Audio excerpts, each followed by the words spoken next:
सोहबत अल्लाह वालों की अल्लाह से मिलवा जाती है। सोहबत अल्लाह वालों की अपना रंग दिखा जाती है। सोहबत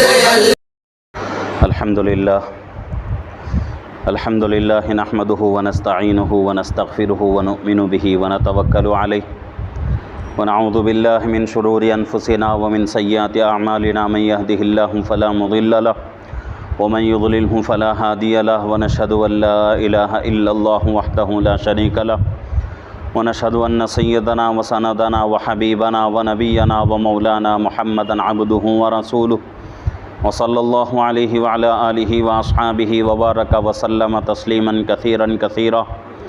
अम्मा बाद फ़अऊज़ु बिल्लाहि मिनश शैतानिर रजीम बिस्मिल्लाहिर रहमानिर रहीम।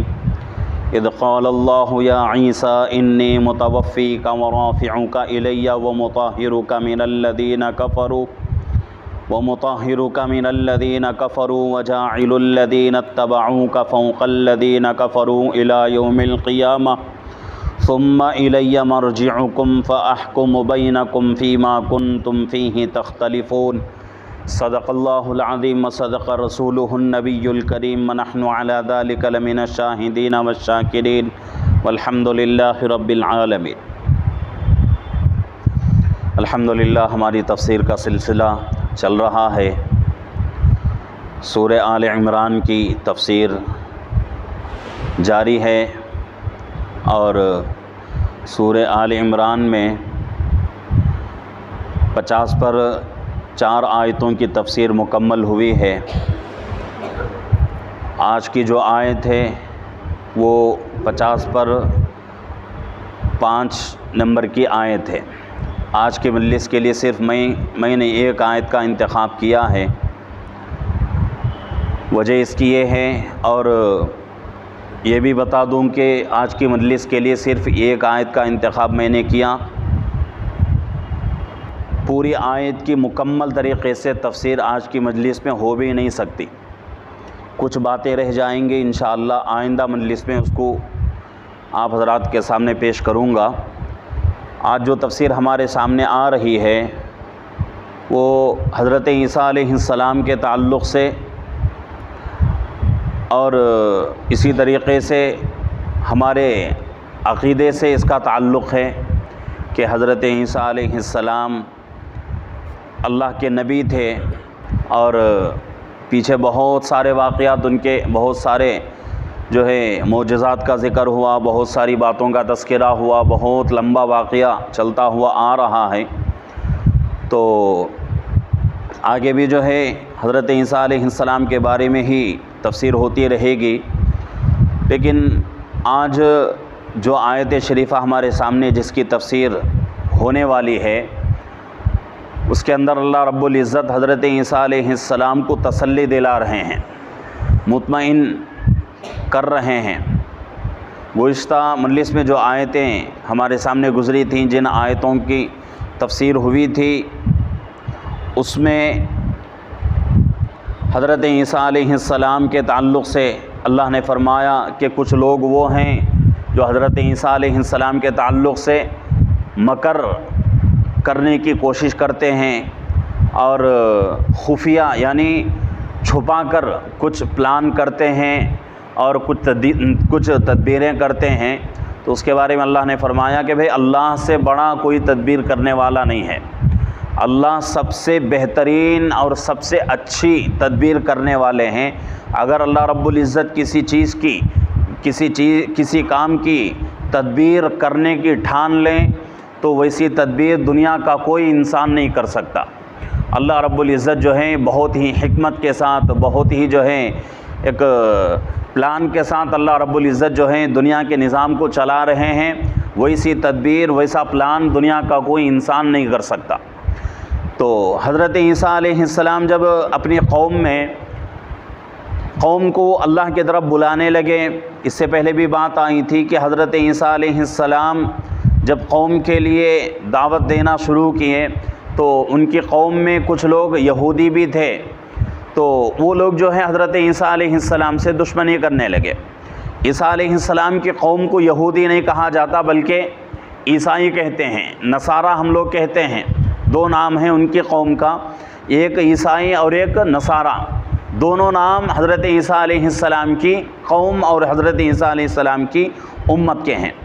लेकिन यहूदी लोग उस ज़माने में मौजूद थे, वो लोग हज़रत ईसा अलैहिस्सलाम से दुश्मनी करते थे और दुश्मनी इस हद तक उनकी बढ़ चुकी थी कि हज़रत ईसा अलैहिस्सलाम को कत्ल के दर पे हो चुके थे।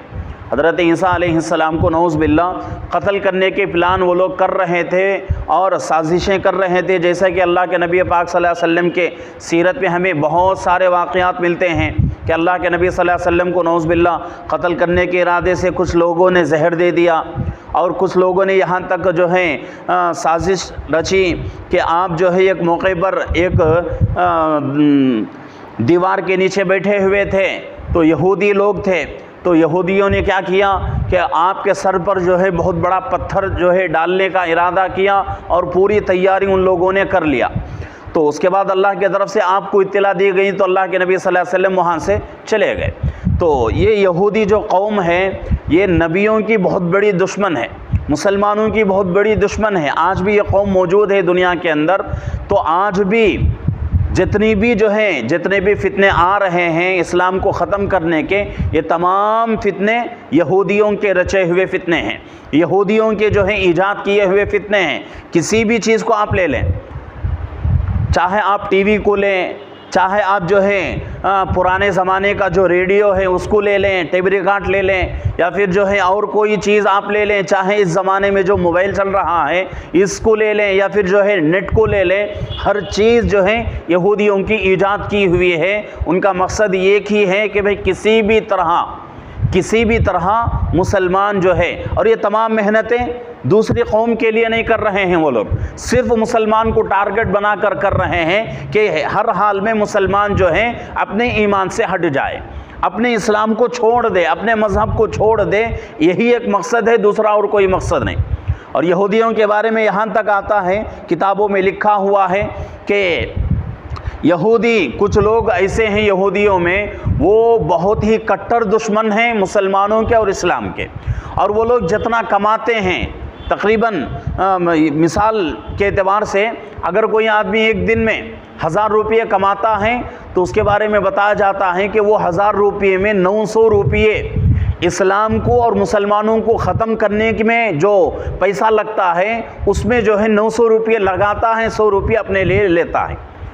1000 रुपया अगर कमाता है तो सिर्फ 100 रुपये अपने लिए, 900 रुपये इस्लाम को ख़त्म करने की मेहनत के लिए वो लोग जो है लगाते हैं।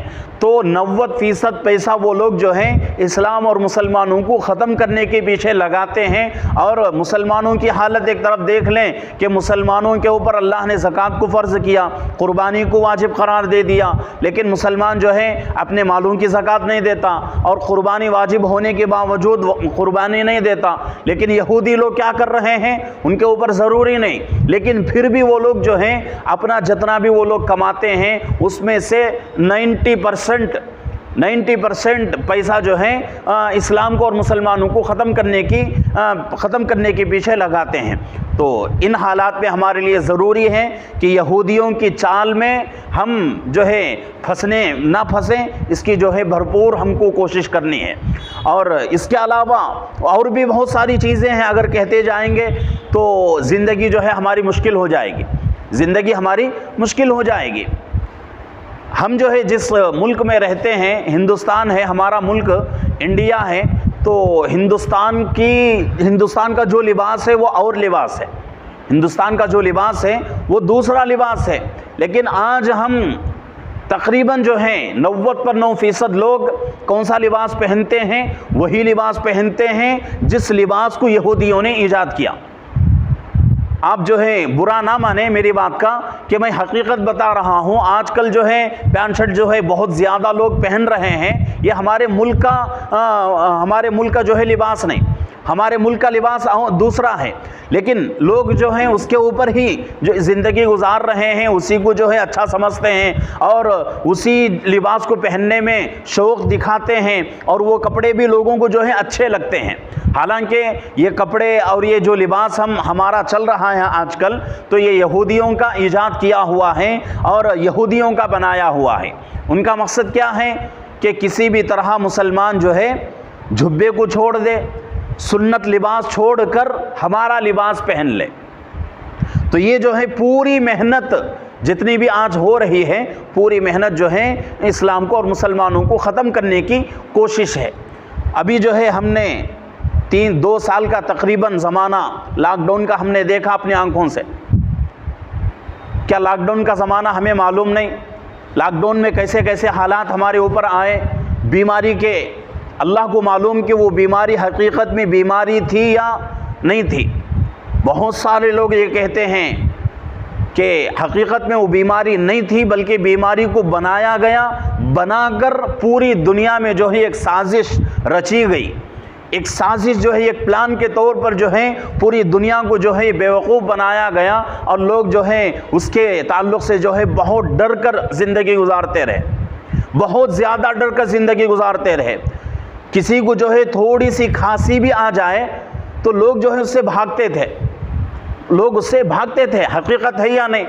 यही जो है लॉकडाउन में होता रहा कि कितने लोग जो है हमारे दुनिया से चले गए, लेकिन बहुत सारे लोग जो है जनाजे में भी शरीक नहीं हुए। बहुत सारे लोग जनाजे में भी शरीक नहीं हुए सिर्फ इस वजह से कि अगर हम जनाजे में शरीक हो जाएंगे तो बीमारी हमको लग जाएगी। जबकि अल्लाह के नबी पाक सल्लल्लाहु अलैहि वसल्लम हदीस में फरमाते हैं कि आदमी के बदन के अंदर कितनी भी ख़तरनाक बीमारियां हों, आदमी जैसे ही मर जाता है तो उसकी बीमारियां भी मर जाती हैं। अल्लाह के नबी की हदीस है। लेकिन ये यहूदियों की जो है एक चाल थी। लॉकडाउन का ज़माना गुज़रा, पहला लॉकडाउन हुआ, उसके बाद जो है लॉकडाउन खुला, दूसरा लॉकडाउन जब पड़ा तो हमारे शहर के अंदर कितने लोगों को जो है बग़ैर गुस्ल के दफन दिया गया। आखिर में उनको जो है गुस्ल भी मैसर नहीं हुआ और कफन भी उनको जो है नसीब नहीं हुआ। कितने लोग ऐसे, खुद हमने अपनी मस्जिद में मैं और मेरे साथ जो मौलाना रहते हैं, हम दोनों ने मिलकर यही हमारे कब्रिस्तान में रिश्ते, हमारे वो दूर के रिश्ते भी लगते हैं। अब वो जो है सबसे पहले इंतकाल होने वाले कोरोना की बीमारी में, सबसे पहले उनकी मौत हुई हमारे शहर में। अब उनकी मौत हुई, उनका जनाजा लाया गया। उनके जो बच्चे हैं वो खुद डर रहे हैं, उनके जो बच्चे हैं वो खुद डर रहे हैं और मुझसे कह रहे हैं कि हमारे अब्बा का इंतकाल हो चुका है कड़पा शहर के अंदर, अब मैं जो है लेकर आ रहा हूँ, मेरा तो ये इरादा है कि कहीं खेतों में जो है दफन कर दूँ, खेतों में जो है गड़ा निकाल कर वहीं जो है दफन करके आ जाऊँ। तो मैंने उनको समझाकर यहाँ जो है लाश आई। लाश आने के बाद देखे कि जनाजे के अंदर मैं और हमारे मौलाना थे और हमारी मस्जिद के मुअज्जिन साहब थे, 3 लोग थे और उनके 3 लोग थे, सिर्फ 6 लोग जनाजे में। और उन 6 लोगों में, उन 3 लोगों में से किसी ने भी जो है जनाजे को हाथ नहीं लगाया, लाश को हाथ नहीं लगाया, बल्कि हम खुद जो है अपने हाथों से उनको दफन की। तो ये हालत हमारे सामने गुजरी।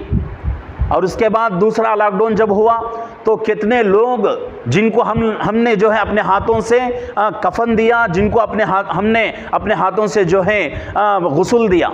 कितने लोग तकरीबन जो हैं हमारे शहर के आजू बाजू, सिर्फ शहर की बात नहीं बल्कि हमारे सराउंडिंग में जितने करिए हैं, बहुत सारे करियों तक हम पहुँचे और पहुँचकर जो है हमने जो है बहुत सारे मुसलमानों को जिनका इंतकाल हो चुका था कोरोना की बीमारी में, तो उनको हम लोगों ने गुस्ल दिया और कफन भी दिया और हम जो है अपने हाथों से उनको दफनाते थे। तो ये हालात हम सब देख चुके हैं। और ये बीमारी नहीं थी बल्कि एक साजिश थी, एक जो है एक प्लान था कि भाई किसी भी तरीक़े से मुसलमान को ख़त्म कर दिया जाए। तो लेकिन ये तो मुसल्लम बात है कि अल्लाह रब्बुल इज़्ज़त जिसकी हिफाजत करें उसको कोई दुनिया की ताकत जो है नुकसान नहीं पहुंचा सकती। अल्लाह जिसकी हिफाजत करना चाहे पूरी दुनिया मिलकर उसको क्या नुकसान पहुंचा सकेगी। अल्लाह के ज़िम्मे है इस्लाम को बचाना, क़ियामत तक इस्लाम बाकी रहेगा। और ये लोग जो कोशिशें कर रहे हैं इस्लाम को ख़त्म करने की, वो लोग बेवकूफ़ हैं, उन लोगों के अंदर अक्ल नहीं है। अल्लाह के नबी सल्लल्लाहु अलैहि वसल्लम हदीस में फरमाते हैं, जब तक ईमान वाला दुनिया में रहेगा तो पूरी दुनिया के निज़ाम को अल्लाह चलाएंगे। और ये हदीस मुस्लिम शरीफ की रिवायत है। तो जब तक इस्लाम रहेगा तब तक दुनिया रहेगी, इस्लाम अगर ख़त्म हो गया तो दुनिया भी ख़त्म हो जाएगी। तो ये जो है आज से नहीं बल्कि कई सालों से ये मेहनत जो है चलती हुई आ रही है। तो हज़रत ईसा अलैहिस्सलाम के ज़माने में भी ऐसा ही हुआ। लोगों ने जो है बादशाह को जो है हम जहन बनाया और उसको जो है उसके कानों में जो है बातें फूकी और उससे कहा कि ये लोग जो है ये हज़रत ईसा अलैहिस्सलाम जो हैं ये मूसा अलैहिस्सलाम को बुरा कहते हैं, हमारी तौरात को जो है ख़त्म करने की कोशिश करते हैं, बदलने की कोशिश कर रहे हैं। तो बादशाह को गुस्सा आ गया। बादशाह ने कहा कि भाई ईसा अलैहिस्सलाम को जो है पकड़ कर जो है मेरे पास लाओ, मैं क्या करूंगा, उनको सूली पे चढ़ा दूंगा।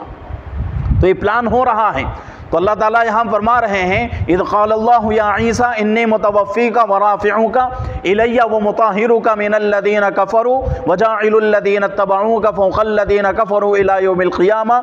जबकि अल्लाह रब्बुल इज़्ज़त ने फरमाया, किससे फरमा रहे हैं अल्लाह? हज़रत ईसा अलैहिस्सलाम से, कि ऐ ईसा गम ना करो, बेशक मैं तुमको वफ़ात देने वाला हूँ और मैं तुमको अपनी तरफ उठा लेता हूँ और तुमको उन लोगों से पाक करने वाला हूँ जो लोग मुनकिर हैं, यानी कुफ्र करने वाले हैं। और आगे अल्लाह फरमाते हैं, और जो लोग तुम्हारा कहना मानने वाले हैं उनको गालिब रखने वाला हूँ उन लोगों पर जो कुफ्र करने वाले हैं। यानी जो लोग तुम्हारी बात मानकर तुम्हारे पीछे चल रहे हैं उनको मैं क्या कर दूंगा, उन लोगों से अलग कर दूंगा जो लोग कुफ्र करते हैं, तुम्हारी नाफरमानी करते हैं, मेरे साथ जो है कुफ्र करते हैं, उन लोगों से उन लोगों को मैं क्या कर दूंगा, अलग कर दूंगा। और सिर्फ अलग नहीं करेंगे अल्लाह, बल्कि अल्लाह का फरमान है कि मैं उनको क्या करूँगा, गालिब कर दूँगा, यानी मुसलमानों को और उन लोगों को जो हज़रत ईसा अलैहिस्सलाम के हाथ पर मुसलमान हो रहे हैं और हज़रत ईसा अलैहिस्सलाम के पीछे ज़िंदगी गुजारने की जो है पूरी तैयारी करके आपके पीछे चल रहे हैं। तो उनके ताल्लुक़ से अल्लाह फरमा रहे हैं कि मैं उनको क़ियामत तक क्या कर दूँगा, गालिब कर दूँगा और उनका ही नाम रहेगा। उन लोगों को जो है कोई याद करने वाला नहीं रहेगा जो लोग कुफ्र कर रहे हैं, तुम्हारी नाफरमानी कर रहे हैं। दुनिया के अंदर उनका कोई नामो निशान नहीं रहेगा, बल्कि उन लोगों की तारीफ होगी, उन लोगों का नाम बाकी रहेगा जो लोग तुम्हारे हाथ पर बैत होकर मुसलमान हो रहे हैं, जो तुम्हारी फरमाबरदारी में जिंदगी गुजार रहे हैं। आगे अल्लाह फरमा रहे हैं, सुम्मा इलैया मरजिउकुम फ़अहकुम बैनकुम फ़ीमा कुन्तुम फ़ीहि तख्तलिफ़ून, कि फिर मेरी तरफ होगी सबकी वापसी। यानी कि सुम्मा इलैया मरजिउकुम, फिर तुम सब क्या हो जाओगे, मेरी तरफ लौटकर तुमको आना है। फ़अहकुम बैनकुम, सो मैं तुम्हारे दरमियान फ़ैसला करूँगा, फ़ीमा कुन्तुम फ़ीहि तख्तलिफ़ून, उन कामों में, उन बातों में जिनमें तुम लोग इख्तिलाफ़ करते हो। तो ये जो है आयत की जो है आयत का तर्जुमा हुआ है। इसकी तफसीर कुछ बातें जो हैं पहले ही हमारे सामने आ चुकी। यहूदी लोग जो हैं बहुत ही ख़तरनाक लोग हैं। वो उन लोगों की यही ख्वाहिश है कि भाई किसी भी तरह मुसलमान ख़त्म हो जाए, इस्लाम जो है ख़त्म हो जाए। तो इसके ऊपर जो है ये लोग आज से नहीं बल्कि कई हज़ार साल पहले से जो है कोशिशें कर रहे हैं। तो यहाँ भी जो है यही कोशिश हो रही है कि हज़रत ईसा अलैहिस्सलाम अल्लाह की तरफ लोगों को बुला रहे हैं। तो उन लोगों ने क्या किया, बादशाह को जो है कान में फूंक दिया, बादशाह को जो है बातें सुना दी। तो उसके बाद जो है बादशाह हुक्म दे दिया कि भाई हज़रत ईसा को क्या करो, उनको जो है क़ैद करके ला कर क्या करो, सूली पे चढ़ा दो, उनको पकड़ के लाओ, मैं उनको क्या करूँगा, सूली पे चढ़ा दूँगा। तो ये जब ये बातें हुई, हज़रत ईसा अलैहिस्सलाम को बातें मालूम हुई, तो अल्लाह रब्बुल इज़्ज़त की तरफ से फ़ौरन यह आयत नाजिल हुई कि ऐ ईसा गम ना करो, इसके ऊपर आपको फ़िक्र करने की कोई ज़रूरत ही नहीं है, आपकी पूरी हिफाजत करना मेरे ज़िम्मे है। अल्लाह जो है ज़िम्मेदारी ले रहे हैं कि आपकी पूरी मैं हिफाजत करूँगा, अब सोचने की बात है कि भाई अल्लाह खुद फरमा रहे हैं मैं तुम्हारी जो है हिफाजत करूंगा, मैं तुम्हारी मदद करूंगा, तो दुनिया वाले क्या हज़रत ईसा अलैहिस्सलाम का बिगाड़ सकते हैं? क्या हज़रत ईसा अलैहिस्सलाम को नुकसान पहुंचा सकते? कुछ भी हो नहीं सकता दुनिया वालों से। लेकिन उन्होंने फिर भी जो है कोशिशें की, फिर भी उन्होंने जो है उसके ऊपर जो है प्लानें बनाई और नापाक जो है उन्होंने कोशिशें की। अल्लाह रब्बुल इज़्ज़त ने उनकी कोशिशों को नाकाम कर दिया। अब यहाँ जो है और बहुत सारी बातें हैं इस आयत के तहत में, आगे मजलिस के अंदर मैं जो है उन बातों को पेश करूँगा। यहाँ जो है एक बात समझने की है कि यहाँ अल्लाह फरमा रहे हैं कि मुतवफ़ी का मैं तुम्हें मौत दूंगा, मैं तुम्हें क्या करूँगा? मौत दूंगा। अब दूसरी बात यह है कि वे हम सुनते हुए आ रहे हैं बयानों में और वाक़यात में, तालीमात में जो है हम सुनते रहते हैं, किताबों में हम पढ़ते रहते हैं कि हज़रत ईसा अलैहिस्सलाम को जो है मौत नहीं हुई, हज़रत ईसा अलैहिस्सलाम को अल्लाह ने ज़िंदा आसमान पर उठाया। फिर यहाँ अल्लाह इस तरह क्यों कह रहे हैं? तो इसका मतलब मुफस्सिरीन फरमाते हैं कि यहाँ अल्लाह ने जो फरमाया मुतवफ़्फ़ी, उसका मतलब मौत नहीं है, उसका मतलब मौत नहीं है, बल्कि अल्लाह रब्बुल इज़्ज़त का कहने का मतलब भी यही है कि हम तुमको क्या करेंगे? ज़िंदा हम जो है अपने ऊपर, अपने पास जो है उठा लेंगे, ज़िंदा आसमानों पर उठा लेंगे। उसके बाद जो है फिर तुम्हारी पूरी हिफाजत हम करेंगे। और रिवायतों में बात आती है, बुखारी शरीफ में भी रिवायतें मौजूद, तिरमिज़ी में भी हैं, अबू दाऊद शरीफ के अंदर भी मौजूद हैं कि क़यामत के करीब हज़रत ईसा अलैहिस्सलाम ज़मीन के ऊपर नुज़ूल फरमाएंगे, ज़मीन पर उतरेंगे। उसके बाद हज़रत अबू दाऊद शरीफ की रिवायत में मौजूद है कि हज़रत ईसा अलैहिस्सलाम क़यामत के करीब दुनिया में आएंगे, 40 साल तक दुनिया में रहेंगे। बाज़ रिवायतों से बात मालूम होती है कि आप दुनिया में आने के बाद आपका निकाह भी होगा, आपके बच्चे भी होंगे, आपका निकाह भी, आपकी शादी भी होगी, आपके बच्चे भी होंगे। 40 साल आप जो है हुकूमत करेंगे। और वो हुकूमत कैसी होगी? मुकम्मल जो है इस्लामी हुकूमत की तरह बिल्कुल अदल और इंसाफ की हुकूमत होगी। उन 40 सालों में किसी किस्म का कोई जुल्म नहीं, किसी किस्म की कोई नाफरमानी नहीं होगी, किसी किस्म का कोई गुनाह नहीं रहेगा। बिल्कुल जो है पाक जो है वो 40 साल रहेंगे, गुनाहों से, नाफरमानियों से बिल्कुल पाक रहेंगे। ऐसा अल्लाह रब्बुल इज़्ज़त जो है ऐसा जो है इंतज़ाम करेंगे। हज़रत ईसा अलैहिस्सलाम को क़यामत के करीब फिर ज़मीन के ऊपर अल्लाह उतारेंगे। उसके बाद जो है 40 साल जो है आपकी ज़िंदगी होगी, आपका निकाह होगा। और बाज़ रिवायतों में बात आती है कि हजरे यानी कि अल्लाह के नबी पाक सल्लल्लाहु अलैहि वसल्लम जिस हुजरे के अंदर मदफून है, जहाँ आपकी क़ब्र अथर बनी हुई है, वहाँ हज़रत अबू बकर सिद्दीक़ रज़ी अल्लाहु अन्हु और उसके बाद हज़रत उमर रज़ी अल्लाहु अन्हु की भी क़ब्रें हैं। लेकिन मुफस्सिरीन फरमाते हैं कि अल्लाह के नबी पाक सल्लल्लाहु अलैहि वसल्लम की क़ब्र अथर जहाँ है, वहाँ आपकी क़ब्र के साथ 2 सहाबा की क़ब्र मौजूद है। उसी जो है हुजरे के अंदर एक और क़ब्र की जगह मौजूद है। हज़रत ईसा अलैहिस्सलाम आएंगे, आप जो है दुनिया से जब चले जाएंगे तो लोग जो है उसी जगह में आपको दफन करेंगे। तो ये जो है कुछ बातें थी जो मैंने आप हज़रात के सामने जो है अर्ज़ की हैं। और भी बहुत सारी बातें हैं, बहुत सारा जो है इसमें जो है इख्तलाफ है। कादियानी जो है एक फ़िरक़ा है जिसको हमारे पूरे जो हैं पूरे मसलक के पूरे जमातों के उलमा कहते हैं कि भाई कादियानी जो लोग हैं वो बिल्कुल जो है इस्लाम से बाहर हैं, इस्लाम से ख़ारिज हैं। तो उन लोगों के भी जो है अक़ायद में आगे मजलिस के अंदर पेश करूँगा। तो आज की मजलिस के लिए मैंने सिर्फ जो है इतनी बातों का कहने का इरादा किया था। तो ये जो है बातें आप जो चल रही हैं ये हमारे अक़ीदे से ताल्लुक़ रखते हैं कि आज भी बहुत सारे हमारे नौजवान बच्चे जो कि ईसाइयों के जो है कॉलेजों में पढ़ते हैं, तो उन कॉलेजों में पढ़ने की वजह से हमारे बच्चों का अक़ीदा ख़राब हो रहा है। तकरीबन जो है 3-4 बच्चों से मेरा जो है बात करना हुआ। तो हमारा जो है ये शहर का जो कॉलेज है लैला कॉलेज, तो वो ईसाइयों का ही कॉलेज है। तो उस कॉलेज में पढ़ने की वजह से हमारे बच्चों के अक़ीदे जो है बिगड़ रहे हैं। तो वो लोग जो है उन कॉलेजों में पढ़कर उस तालीम को हासिल करके हज़रत ईसा अलैहिस्सलाम के बारे में गलत बातों को अपने दिल में रख कर ज़िंदगी गुजार रहे हैं। बल्कि वो तमाम चीज़ें हमारे लिए दलील नहीं, हमारे लिए दलील 2 चीज़ें कुरान और हदीस। कुरान के क्या कह रहा है, हदीस हमें क्या कहती है, इन दो चीज़ों को देखने की ज़रूरत है कि इन दो किताबों के अंदर, कुरान के अंदर भी और हदीस के अंदर भी अल्लाह के नबी पाक सल्लल्लाहु अलैहि वसल्लम ने भी, अल्लाह रब्बुल इज़्ज़त ने भी आपको नबी फरमाया है और आप जो है दुनिया से आपकी जो है मौत नहीं हुई है, आपको ज़िंदा उठा लिया गया, क़यामत के करीब आप आएंगे। तो ये तमाम बातें जो है इंशाअल्लाह और भी बातें आइंदा मजलिस में आएंगी। अल्लाह रब्बुल इज़्ज़त से दुआ है कि अल्लाह रब्बुल इज़्ज़त हम तमाम को अपने अक़ाइद को दुरुस्त करने की और अपने जो इन चीज़ों के ताल्लुक़ से, इन बातों के ताल्लुक़ से हमारे जो है गलत अक़ाइद हमारे जहनों में बैठे हुए हैं, उन तमाम गलत अक़ाइद को सुधारने की अल्लाह हम सबको तौफ़ीक़ अता फ़रमाए।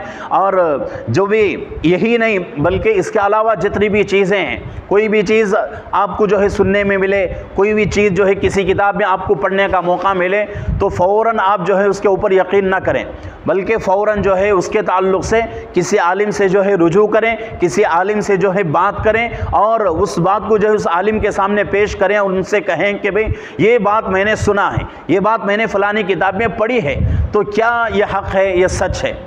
अगर आलिम जो है उसकी तायीद करता है तो वो चीज़ जो है हमारे लिए दलील बन जाती है। अगर आलिम कहता है कि भाई ये बात हमारे लिए दलील नहीं और ये बात जो है इस बात के ऊपर हमको अमल नहीं करना है, तो फ़ौरन उन चीज़ों को, उन बातों को छोड़ने की ज़रूरत है। और ये बातें मैं क्यों कह रहा हूँ, इस वजह से कि आज जो है नेट का ज़माना चल रहा है, सोशल मीडिया हमारे सामने है कि यूट्यूब के ज़रिए से या फिर जो है फेसबुक के ज़रिए से और जो है किसी भी ज़रिए से जो है गलत चीज़ें जो है हमारी तक पहुँच रही हैं। तो उन तमाम चीज़ों को जो है सुनने की जो है आप लोग कोशिश ना करें, सुनने की जो है बिल्कुल जो है उसके ऊपर फिक्र ना करें। अगर उन चीज़ों को सुनेंगे, उन बातों को सुनेंगे तो आपका जो है ईमान ख़तरे में पड़ जाएगा, आपको जो है शक पैदा होने लगेगा। अब जब शक पैदा हो गया तो समझो हम जो है ईमान के अंदर हम जो है पक्के नहीं हैं। शक पैदा हो गया तो फिर ख़त्म, हर चीज़ ख़त्म हो जाती है। तो इसलिए ज़रूरी है कि कोई भी चीज़ आप पढ़ें या कोई भी चीज़ आप सुने तो उसके ताल्लुक़ से किसी आलिम से, मैं ये नहीं कहता कि भाई तमाम बातें मुझसे पूछो, नहीं, आपको जिसके ऊपर यकीन है, आपको जो आलिम अच्छा लगता हो, जो मुफ्ती आपको अच्छा लगता हो, उससे जो है सवाल करें और उससे जो है जवाब लेकर इत्मीनान हासिल करने की कोशिश करें। इसके अलावा जो है अपने मनमानी से कोई बात सुन लिए, किसी की जो है बयान सुन लिए और किसी की जो है कोई और बात सुन लिए और उसको यकीन करके उसके पीछे जो है चल रहे हैं, उसके पीछे जो है भाग रहे हैं, तो ये अच्छी चीज़ नहीं है। तो आजकल जो है सोशल मीडिया के अंदर बहुत सारी चीज़ें ऐसी आ रही हैं और एक मैसेज जो है, छोटे छोटे मैसेजेस जो है बहुत ज़्यादा जो है चलते रहते हैं कि कोई चीज़ कुरान की आयत है या हदीस है, कोई चीज़ डाल देते हैं और ये कह दिया जाता है कि भाई अगर ये इतने लोगों को अगर भेज दिया जाए तो तुमको जो है ये खुशखबरी मिलेगी, तुमको जो है पैसों में इतना जो है बरकत आ जाएगी, माल में इतनी जो है बरकत आ जाएगी। अगर इतनी छोटी चीज़ों से इतने बड़े बड़े मसले हल होते थे तो इतनी जो है कुर्बानियों की ज़रूरत क्या थी? नमाज़ें क्यों, रोज़े क्यों, ज़कात क्यों, सदक़ा क्यों, हज क्यों, इन तमाम चीज़ों की ज़रूरत नहीं। तो ये ऐसी चीज़ें जो है चल रही हैं। तो इस दौर में, इस ज़माने में बहुत ही एहतियात से ज़िंदगी गुजारने की कोशिश करने की ज़रूरत है और जो भी बात सुने उसको जो है किसी आलिम से जो है ज़रूर पूछने की कोशिश करें। इंशाअल्लाह इसके ऊपर जो है आपका ईमान जो है सलामती के साथ रहेगा।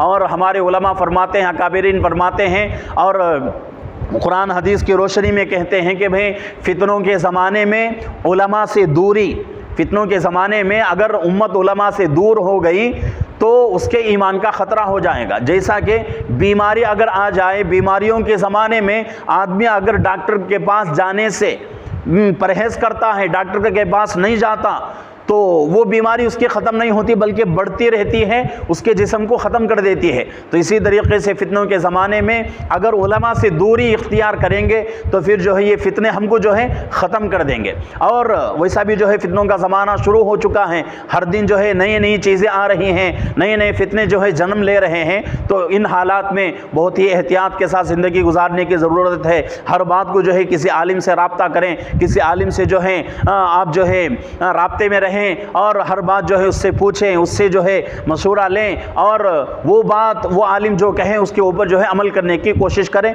तो इंशाअल्लाह इससे जो है आपके ईमान की हिफाजत होगी, आपके अमाल की भी हिफाजत होगी। इसके ऊपर अल्लाह आपको बेहतरीन अजर भी अता करेंगे। कोशिश करेंगे इंशाअल्लाह।